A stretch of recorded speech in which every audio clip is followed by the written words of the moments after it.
Hi hello అండి. ఈరోజు నేను ఒక ఫోటోషూట్కి వచ్చాను. వాళ్ళ టెర్రస్ మీదే చేస్తున్నారు. టెర్రస్ మొత్తం గార్డెనింగ్ చేశారండి. చాలా బాగుంది చూడటానికి. ఇక్కడైతే పిచ్చుకల్ని పెంచుతున్నారు. పిచ్చుకలు అయితే వైట్, లైట్ బ్రౌన్ కలర్, చూడడానికి చాలా బాగున్నాయి. అలాగే పూల మొక్కల్ని, పళ్ళ మొక్కల్ని కూడా కుండీలలో పెంచుతున్నారు. జామ చెట్టుకి ఎన్ని కాయలు వచ్చాయో, మందారం చెట్టు, ఇంకా మామిడి చెట్టుకి అయితే పూత కూడా వచ్చేసింది. తులసి మొక్కలు కూడా చాలా పెంచుతున్నారు. ఒక టమాటో మొక్క ఉందండి, దానికి కాయలు చాలా ఎక్కువగా వచ్చాయి. ఇవి సీమకోళ్ళు. ఇంకా లోటాస్ని ఒక డ్రమ్ములో పెంచుతున్నారు. సపోటా చెట్టుకు కూడా చూడండి ఎన్ని కాయలు కాసాయో. లోటాస్ చూడండి డిఫరెంట్ కలర్లో ఉన్నాయి కదా.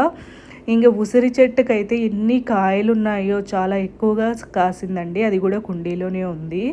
ఇందులో నాటుకోళ్ళు ఉన్నాయి. కోడిపుంజు అయితే చాలా బాగుంది చూడటానికి. కుందేళ్ళు కూడా రొటీన్గా లేదండి, డిఫరెంట్ కలర్స్లో ఉన్నాయి. వైట్ ఒక్కటే కాదు, వేరే కలర్స్ కూడా ఉన్నాయి.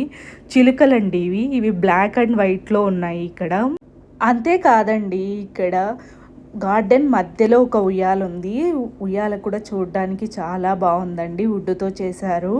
బ్యాక్ సైడ్ వచ్చి ఒక మామిడి చెట్టు ఉంది, కుండీలోనే ఉంది. తర్వాత రావి చెట్టు, వేప చెట్టు కలిపి నాటారండి. అవి కూడా బాగా పెద్దగా అయ్యాయి. టెర్రస్ మీదే కుండీలోనే నాటారు ఇవి కూడా.